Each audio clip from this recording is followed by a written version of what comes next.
Muito boa noite a todos. Sejam bem-vindos a mais uma Reforma Íntima Virtual. Hoje quem vai trabalhar conosco é a Karina e ela vai falar sobre perda de pessoas amadas. Nós também gostaríamos de convidar a todos vocês para continuar seguindo o Núcleo Espírita na sua página no Facebook, no YouTube. Nós estamos disponibilizando estudos todas as segundas-feiras às 8 horas, estudo do Evangelho. As terças-feiras e quintas são estudos fechados, em que nós mandamos um link de uma sala virtual para que os companheiros possam acompanhar. Na terça, as obras de André Luiz, na quinta, os estudos do Livro dos Espíritos. Na quarta-feira nós temos a Reforma Íntima. E no sábado nós temos as palestras às 3 horas da tarde do Evangelho e a mocidade que se reúne a partir das 4h30 e também manda um link para os jovens interessados. É só nos procurar e depois nós disponibilizamos o estudo gravado nas nossas mídias sociais também.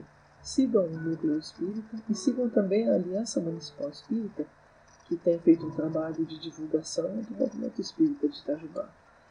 Vai ser um grande prazer tê-los conosco para que a gente possa divulgar, esse trabalho, fazer com que a doutrina espírita seja levada com muito amor para todos nós. É consolo. Eu vou fazer uma leitura do livro Vinha de Luz, psicografado por Francisco Cândido Xavier, pelo Espírito de Emmanuel. Hoje, onde estivermos. Porque o salário do pecado é a morte, mas o dom gratuito de Deus é a vida eterna em Cristo Jesus, nosso Senhor. Isso está em Paulo, Romanos 6, versículo 23. Para os que permanecem na carne, a morte significa o fim do corpo. Para os que vivem na esfera espiritual, representa o reinício da experiência. De qualquer modo, porém, o término cheio de dor ou a recapitulação repleta de dificuldades constituem o salário do erro. Quanta vez temos voltado aos círculos carnais em obrigações expiatórias, sentido de novo a sufocação dentro dos veículos fisiológicos para tornar a vida verdadeira? Muitos aprendizes estimam as longas repetições. Entretanto, pelo que temos aprendido, somos obrigados a considerar que vale mais um dia bem vivido com o Senhor que 100 anos de rebeldia em nossas criações inferiores. Infelizmente, porém, tantos laços grosseiros inventamos para nossas almas que o nosso viver, na maioria das ocasiões, na condição de encarnados ou desencarnados, ainda é o cativeiro a milenárias paixões. Concedeu-nos o Senhor a vida eterna, mas não temos sabido vivê-la, transformando-a em enfermiça experimentação. Daí procede a nossa paisagem de sombra em desencarnando na terra ou regressando aos seus umbrais. A provação complicada é consequência do erro. A perturbação é o fruto do esquecimento do dever.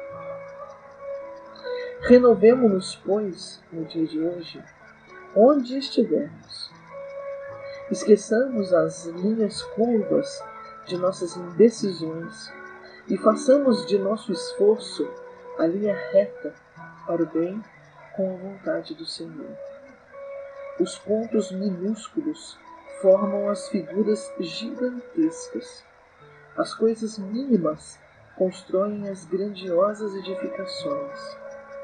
Retiremo-nos das regiões escuras da morte na prática do mal, para nos para que nos tornemos dignos da vida eterna, que é um dom gratuito de Deus.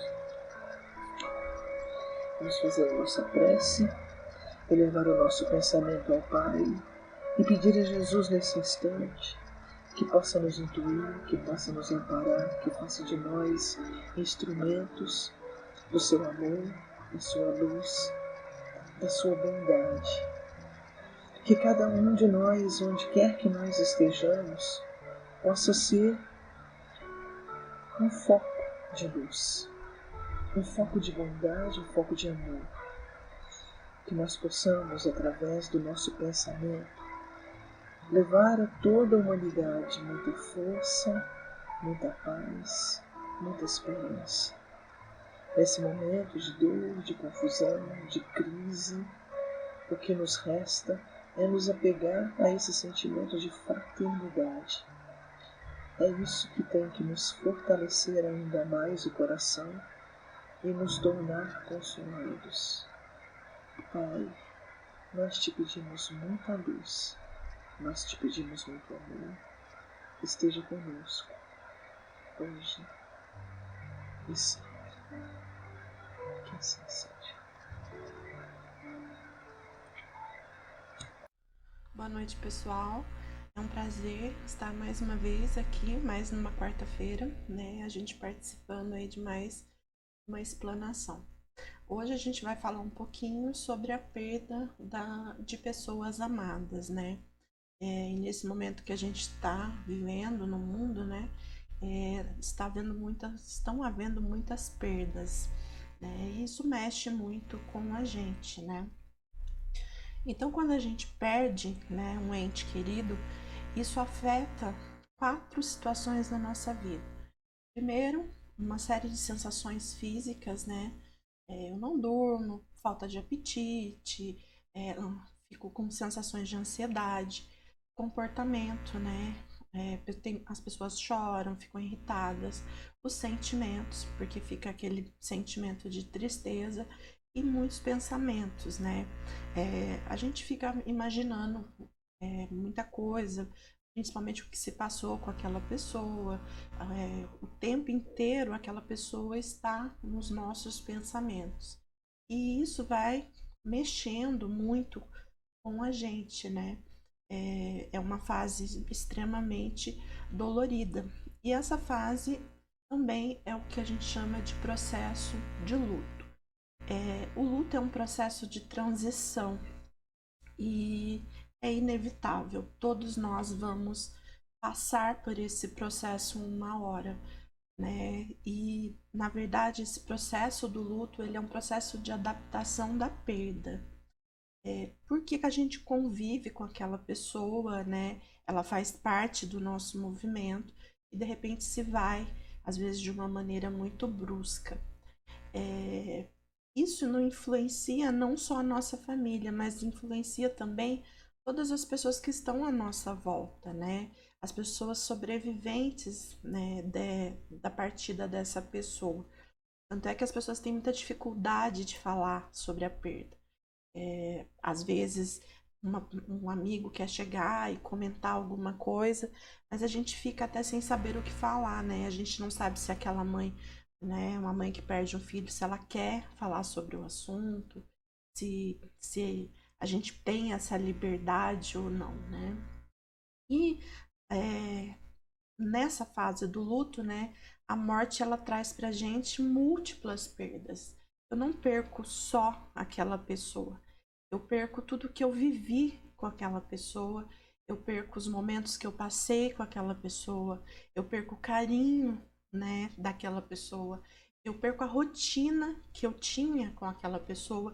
Tanto é que é muito comum, né, nas primeiras semanas, que quando a gente perde, muitos pacientes me falam: nossa, parece que eu tô vendo a pessoa dentro de casa, parece que eu sei que ela vai chegar a qualquer momento.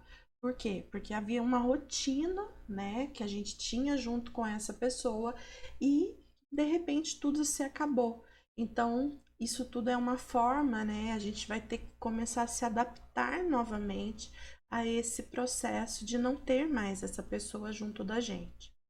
E o luto, ele não acontece de uma forma linear, não. Ele varia, né, de pessoas para pessoa. Tem pessoas que ficam extremamente fortes no começo e depois tem recaídas.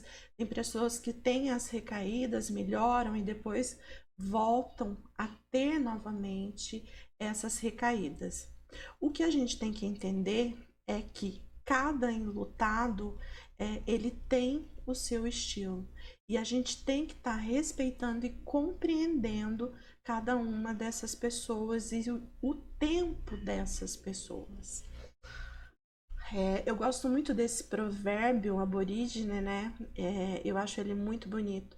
Somos todos visitantes desse tempo, deste lugar. Estamos só de passagem. O nosso objetivo é observar, crescer, amar e depois vamos para casa.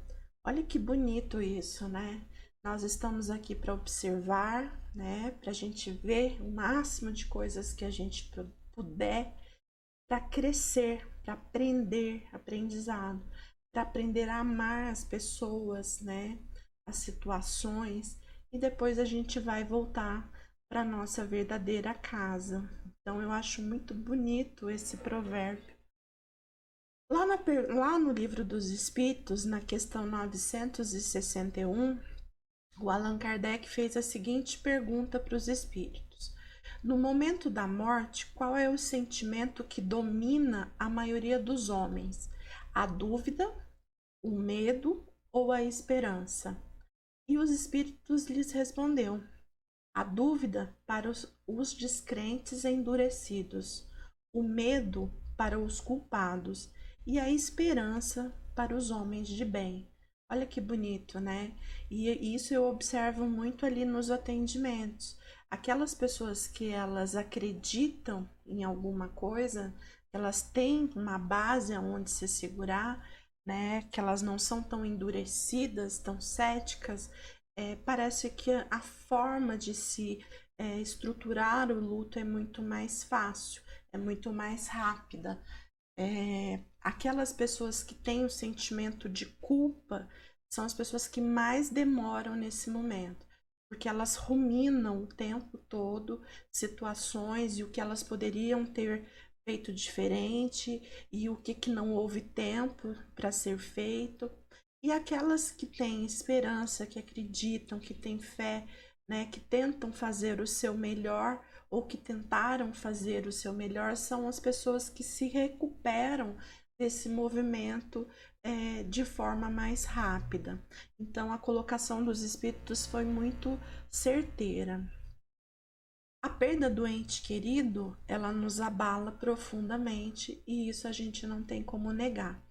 Mesmo a gente, né, que acredita na grandiosidade da vida espiritual, né, e na eternidade da alma, nós somos compelidos ao choro, à tristeza, e às vezes a gente se entrega ao sentimento de incompreensão também. Como se a gente sentisse que aquilo foi uma espécie de castigo. Então, mesmo a gente que é espírita, que conhece, que está lendo sobre a doutrina, nós também vamos ficar abalados com as nossas perdas, né? Mesmo a gente sabendo que essa pessoa vai estar num outro plano, que ela vai ser ajudada, né? Que vai mudar muita coisa na vida dela, mas a gente sente aquela dor, aquele apego, né? Aquela necessidade de estar com essa pessoa. Então a gente não pode, né, estar recriminando ninguém. Se a pessoa estando ali, professando a sua fé, ela se sente abalada, imagina sem fé alguma como é que essa pessoa estaria se sentindo, né? O desespero que ela estaria sentindo. A morte, ela não é um fato totalmente inesperado e muito menos isolado. Ela é uma consequência da nossa vida. Então, a partir do momento, desde que eu nasci, né, até chegar no dia da minha partida, teoricamente a gente teria que estar se preparando, né, para esse momento. Mas não. A maioria das pessoas tem pavor de falar sobre o assunto, né? A gente tem muito medo de falar sobre a morte. E esse medo todo, ele acaba gerando o quê? Uma intensa ansiedade. Então, eu vejo muito lá no consultório, por exemplo, os pacientes que têm síndrome do pânico, eles são pacientes que têm muito medo de morrer. Então, tanto é que as sensações que eles têm, assim que eles começam a ter as crises de ansiedade, são sensações como se ele estivesse tendo um infarto, um ataque cardíaco. Hoje eu tenho recebido bastante, porque como o vírus, né, a Covid, ele ataca os pulmões a respiração, então eu tenho recebido pacientes que estão com crises de ansiedade, começam a ter dificuldade para respirar, e já ligam desesperados achando que eles estão com o vírus, né? E na verdade é um processo ansioso. E de acordo com esse clima que a gente está vivendo, né, de incerteza, então tem aumentado muito, né, essas crises de ansiedade. Por quê? Porque as pessoas têm um medo muito grande de morrer, né? A gente sempre acha que não está preparado. Por quê? Porque a gente não vem se preparando para isso ao longo da vida, como deveria vir, né? Como deveria estar se preparando. Eu gosto muito desse pensamento também do Charles François. Se a vida precede a morte na sequência do tempo, a morte precede a vida na sequência da eternidade. A morte pode ser o fim da ilusão da vida, mas é o princípio da verdadeira vida, da vida imortal da alma. Então, a vida, né, o que a gente está vivendo hoje aqui nesse mundo, no mundo terrestre, é o que precede o quê? A nossa imortalidade, né? O espírito é imortal. Então, nós estamos num treinamento para uma vida melhor. As fases do luto, né, que a gente sabe aí, a Elizabeth Kübler-Ross, que foi uma psiquiatra estudiosa sobre o morrer, né, sobre o luto, ela determinou 5 fases, né, para a gente superar o luto. Necessariamente essa sequência? Não. Às vezes não, às vezes vai mudar. Então, a primeira é a negação. Eu não acredito no que está acontecendo, eu não acredito que eu estou passando por essa situação.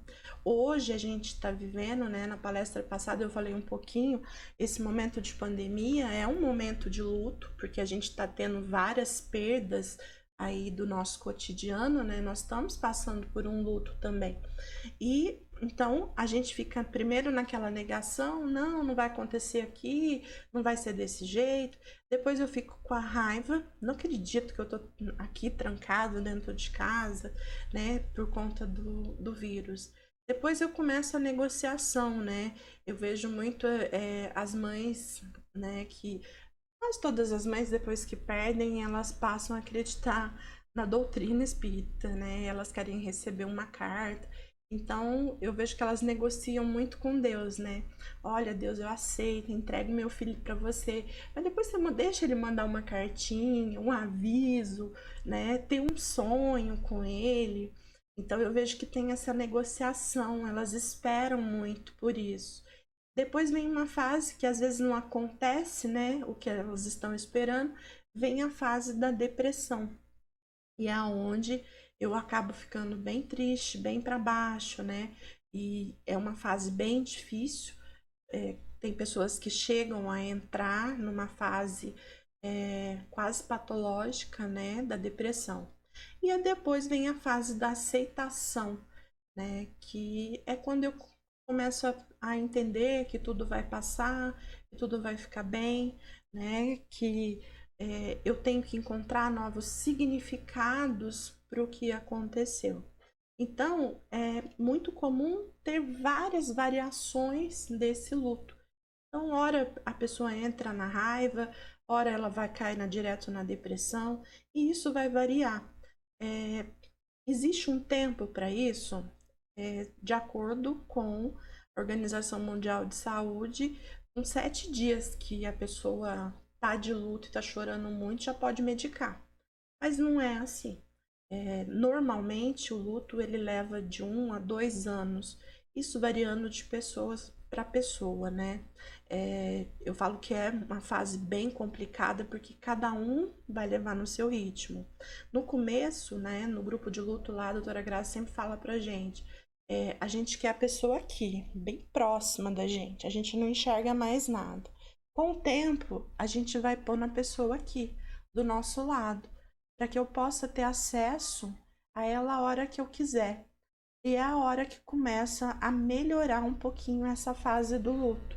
É quando começa a ver o processo de aceitação desse movimento. Mas perder também é evoluir.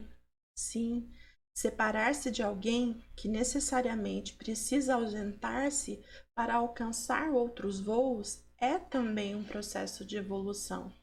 Precisamos compreender isto como um desapego. Então, por que a gente sofre tanto, né, quando a gente perde alguém? Porque a gente ama e a gente quer essa pessoa do nosso lado. Mesmo às vezes quando a pessoa tá num movimento, né, às vezes tá bem velhinho, tá sofrendo, né, eu falo que a matéria não suporta mais a vida, né, a pessoa tá ali definhando, mas a gente quer aquela pessoa ali, né? A gente pensa, parece que primeiro na gente, né, para não sentir dor, a gente quer a pessoa junto, mesmo que a gente sabendo que a pessoa tá mal, tá com dor e que é esse apego, né, que a gente tem nessas pessoas. Mas a perda é um processo evolutivo. É um processo evolutivo para quem está indo e é um processo evolutivo para nós também. Por quê? Porque nos leva a muitos questionamentos também. Toda vez que a gente perde, né, alguém, a gente percebe, né, a gente lembra da nossa própria morte. Como seria a nossa própria morte? E eu vejo que quanto mais idade as pessoas vão adquirindo e elas começam a perder pessoas queridas, mais elas se voltam para a sua própria morte. Então, é um momento de reflexão. O que eu estou fazendo aqui na minha existência? Então, é um momento de questionamento. E mesmo com a dor da separação e que a tristeza nos visitem, e ela vai nos visitar, compreender que a morte não é um ponto final na existência humana. Somos seres eternos, dotados de bondade, pois somos filhos de Deus. Então, tá sempre lembrando que a morte não é o fim, né? E tendo a oportunidade de pegar ali, a partir do momento que eu perdi alguém especial, o que eu vou fazer da minha vida aqui, né? O que eu posso melhorar, o que eu posso acrescentar de bom na minha existência até a minha partida para o plano espiritual, né? E entender que aquela pessoa que foi, né, ela está sendo acolhida, ela vai ser acolhida, ela vai trabalhar, né, ela vai ter atividades lá. Sentir saudade é natural. Quem ama sente muitas saudades. E como sente, né, gente?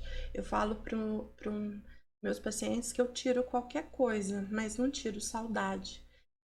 E como dói o vazio que fica no lugar de quem se foi. Fica, porque é como as pessoas lá no grupo sempre estão falando, e quem já teve grandes perdas sabe.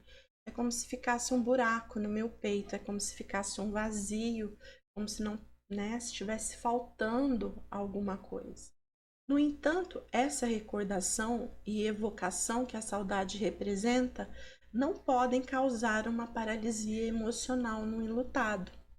Diante de tal situação, o que a vida está lhe solicitando?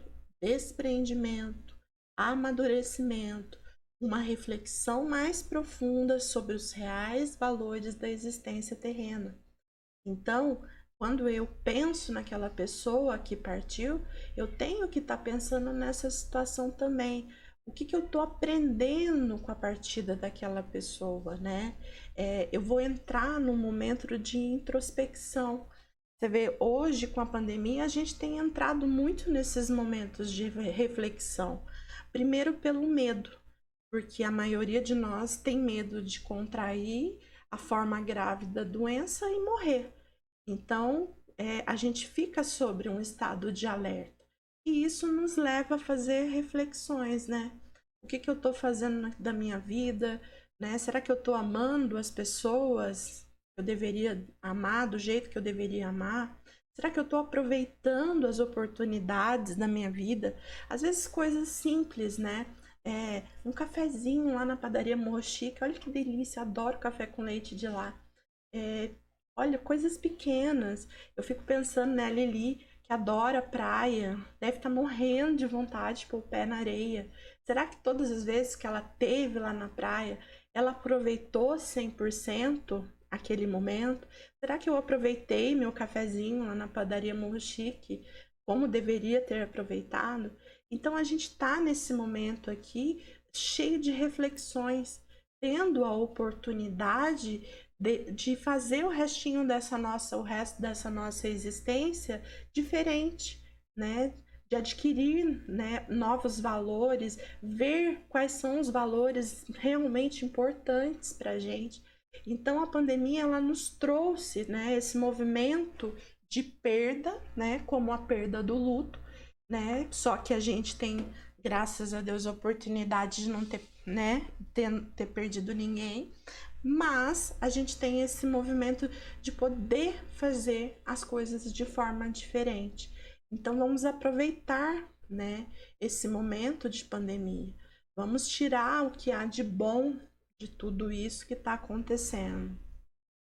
Ainda que haja separação, né, aparente entre os homens e o mundo espiritual, e que isso cause muitas dúvidas para a gente sabe, tem pessoas que vão questionar muito, a gente tem que acreditar na continuidade da vida.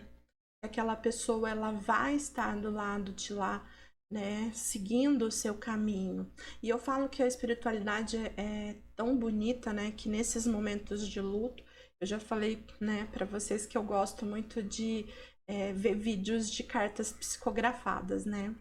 Como diz a Alessandra, cartas consoladoras, né? Porque elas são para consolar as pessoas. E eu vejo tanto que é bonito, né? A forma como a espiritualidade trabalha essa separação. Muitas vezes, o que acaba acontecendo? Houve aquela perda, a família está tão desestruturada que às vezes o espírito não está nem preparado nesse momento para vir, né, fazer um processo de comunicação. Mas aí a espiritualidade, né, põe alguém ali junto para ajudar a fazer esse movimento, para que a consequência do lado de cá não seja pior, porque acaba interferindo, né, no desenvolvimento dessa pessoa, né, lá do outro lado. Ela fica desesperada, às vezes uma mãe que perdeu um filho, ela começa a pensar em suicídio e ela fica vibrando naquilo, e a pessoa que está lá do outro lado, o filho fica sentindo.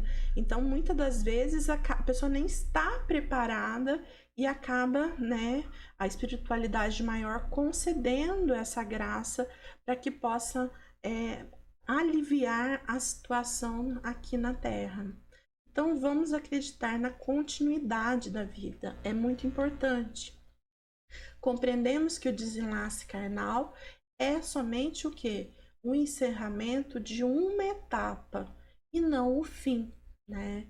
É somente uma etapa, eu estou fechando um ciclo aqui, né? Às vezes a gente não fecha esse ciclo bem fechado, né? Eu, como terapeuta sistêmica, eu falo sempre isso para as pessoas. Fechem os ciclos da sua vida, né? Vai sair de um trabalho, fecha direitinho. Vai sair de um relacionamento, fecha direitinho. Por quê? Porque eu creio que quando a gente vai para o plano espiritual, a gente deixa muita coisa em aberto ainda. Tanto é que a gente acaba tendo que voltar aqui para arrumar porque não fechou corretamente, né? Então, vamos pensar, quando eu for fechar uma situação da minha vida, feche aquela situação por inteiro, feche 100% aquela situação. Naquele momento que parte é também um momento de temporária perturbação para quem está indo, onde fica por um tempo tateando entre o essencial e o efêmero, entre o espiritual e o material, sem saber exatamente para onde seguir. Então, é um movimento que a pessoa, às vezes, principalmente quando tem uma perda brusca, ela não sabe exatamente o que está acontecendo com ela, né? Ela leva, às vezes, um tempo, ela fica num estado de perturbação. E, às vezes, o próprio movimento da família, mediante a perda, acaba causando, né, mais perturbação ainda para esse espírito, dificultando um pouco mais que ele seja socorrido. Hoje, né, nesse momento de pandemia, a gente tem que estar pensando nas pessoas que estão partindo também, né? Olha quantas desencarnes estão acontecendo nesses resgates, né? Eu acredito que a pandemia seja uma forma de resgate coletivo. Então, quando eu entro naquele desespero pela pessoa que morreu, eu fico, né, paralisado, chorando, tendo crise, de alguma forma aquela pessoa se conecta comigo. E aquilo a deixa muito mais perturbada mesmo. E o que eu posso fazer nesse momento? Por isso que nesse momento é o momento que a gente se une em prece, né? E é um movimento, né, que a gente faz para enviar vibrações para as pessoas. Por que a gente tem o rito, né, do velório, né, uma prece lá no velório, um velório católico, tem a extrema-unção, reza-se o terço. Então, em todas as religiões, né, tem o seu rito e as suas orações, suas preces. Por quê? Para melhorar a energia.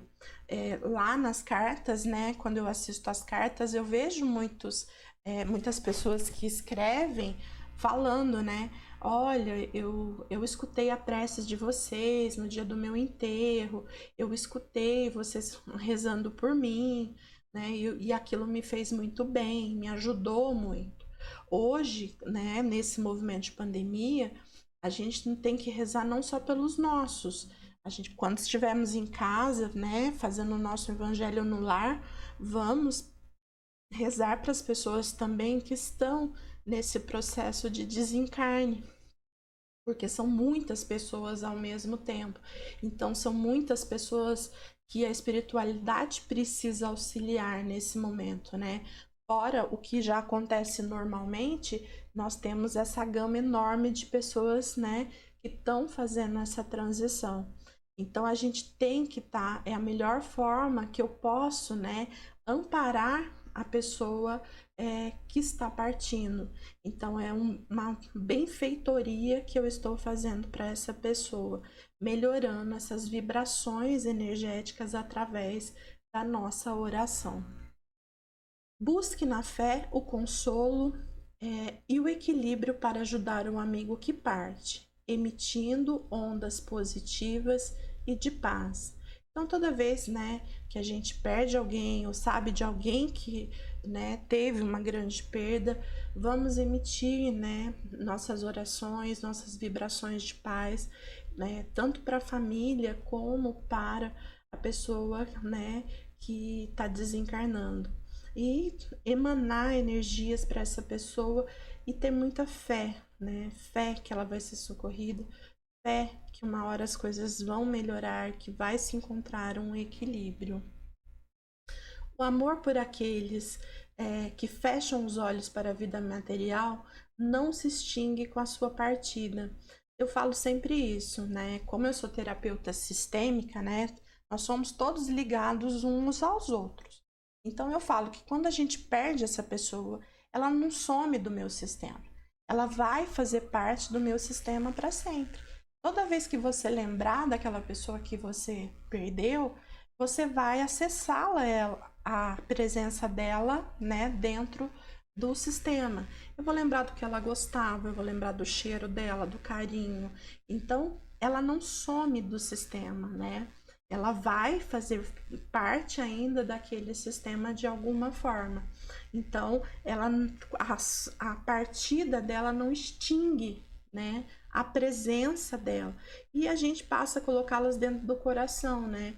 Eu falo quando as crianças perdem, a gente fala, olha, você pode, toda vez que você quiser, você pode acessar aqui dentro do seu coração, né? Porque tá guardadinho ali dentro do seu coração. Tudo que você viveu com essa pessoa, você guardou nessa caixinha especial que é o coração. Sigamos, pois, a jornada que nos cabe, deixando guardado em nossa mente e nosso espírito os bons momentos que vivemos ao lado do irmão querido. Usemos a força dessas lembranças para ajudar-nos no enfrentamento de tão difícil momento. E tenhamos fé, pois, como diz o poeta, qualquer dia, amigo, eu volto para te encontrar. Então, não vamos ficar ligados às imagens ruins da perda, né? Eu falo muito para as mães lá no luto. Assim que elas perdem, principalmente mães que perdem por acidente, coisas trágicas, elas ficam muito presas naquele momento. Então, eu falo, pensa no nascimento, né? Que foi uma coisa tão linda. Pensa nas fases da vida do seu filho, quando ele andou, quando ele falou, quando ele comeu sozinho, quando ele foi para a escola. Então, vamos lembrar das coisas boas que a gente viveu, para desviar o nosso pensamento daquele momento ruim. Ele não se resume só naquele momento. Ele teve toda uma história, né, até chegar o dia do seu desencarne. Então, eu tenho muitas lembranças positivas para estar lembrando, né? Não vamos nos fixar somente nas coisas ruins. E, como diz o poeta, qualquer dia, amigo, eu volto a te encontrar. Então, temos que ter a certeza que uma hora a gente vai, né, voltar a encontrar essas pessoas. Foi um prazer estar, né, mais uma vez aqui com vocês nessa quarta-feira, né, falando um pouquinho mais sobre as perdas. Agora a gente vai ficar com a nossa prece de encerramento. Boa noite a todos. Senhor Jesus, entre as forças que te servem, reconheço a minha quase total desvalia.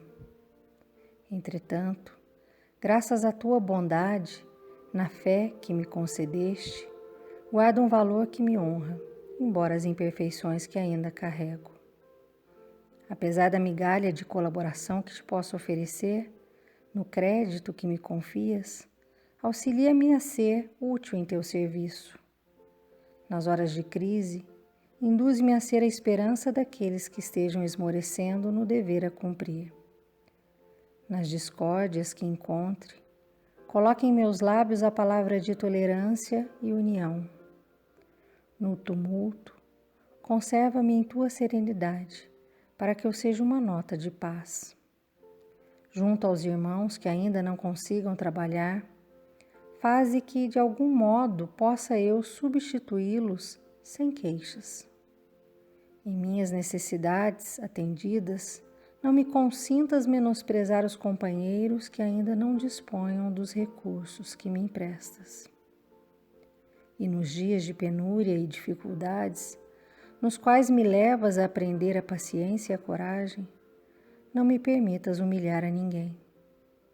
Senhor, ensina-me a ser o pensamento que modela o bem, o sentimento que compreenda e perdoe, o olhar que vê sem malícia, o ouvido que escuta aspereza sem transmiti-la aos outros, a mão que trabalha e protege, e a voz que esclarece e abençoa, sem azedume ou condenação.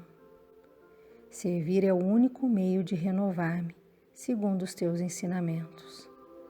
Ajuda-me a agir e servir sem qualquer ideia de cansaço ou compensação. E, se não posso ombrear com as inteligências que se transformam em chamas de teu amor para engrandecerem a vida, deixa, Senhor, que eu seja entre os irmãos de experiência e de provas um pequenino raio da tua luz. Oração de sempre, de Meimei, psicografia de Chico Xavier.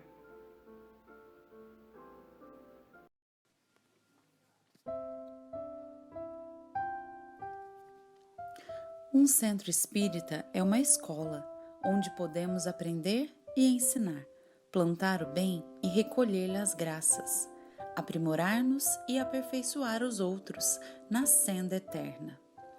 O Núcleo Espírita Fraternidade e Amor foi fundado em 1994 com o objetivo de acolher e evangelizar os irmãos de ambos os planos. Passou por 3 locais diferentes, até se instalar na Avenida José Santana Rodrigues, no bairro São Vicente, onde se mantém até hoje. Com uma história cheia de voluntários e muita boa vontade, hoje tem disponível atividades em quase todos os dias da semana. Na segunda-feira, às 20 horas, acontece uma palestra pública, voltada aos mais diversos temas do Espiritismo e do Evangelho de Jesus. Na terça-feira, às 19 horas, um grupo faz estudo das obras de André Luiz, psicografadas por Francisco Cândido Xavier. Na quarta-feira, às 19h30, temos a Reforma Íntima, um dia de conversas e trocas, voltadas à transformação moral de cada um, onde nós vamos aos poucos modificando hábitos prejudiciais e plantando bons sentimentos. Na quinta-feira, às 19 horas, ocorre o estudo das obras básicas da doutrina espírita. No sábado, às 15 horas, são realizados 2 eventos simultâneos. A aula da Escola Espírita de Evangelização Infantil, Irmão Luiz Cláudio de Oliveira, para crianças de 3 a 14 anos, e uma palestra do Evangelho para os pais e frequentadores da casa. Ainda no sábado, às 16 horas e 45 minutos, começa o estudo da Mocidade Fonte Viva, composta por jovens a partir de 15 anos que estudam e debatem sobre a doutrina e o Evangelho de Jesus. Todos os anos, no mês de setembro, a Mocidade comemora seu aniversário com a realização de um encontro de jovens, o EMEI, Encontro de Mocidades Espíritas em Itajubá, desde 2007. Esse encontro reúne jovens da região do sul de Minas para estudar e aprender sobre a doutrina espírita. No período do Carnaval, a coordenação da Mocidade, em parceria com outras coordenações da região, realiza o EMEC, Encontro de Mocidades Espíritas no Carnaval, oferecendo aos jovens a oportunidade de saírem das festas de rua e se reunirem para falar sobre Jesus e o Espiritismo. A casa também contribui com o ENEC, Encontro Espírita no Carnaval, onde os adultos se encontram por um final de semana para estudar a doutrina. O NEFA realiza diversas outras atividades, como atendimento fraterno, fluidoterapia, reuniões mediúnicas, assistência social, orientações e cestas básicas para famílias carentes, apoio às casas espíritas vizinhas com intercâmbio de palestras, entre muitas outras atividades. Somos um núcleo de estudo, de fraternidade, de oração e de trabalho, sempre prontos a receber, acolher e evangelizar a todos que procurem o nosso auxílio. Já nos disse Jesus: porque onde estiverem 2 ou 3 reunidos em meu nome, ali estou no meio deles.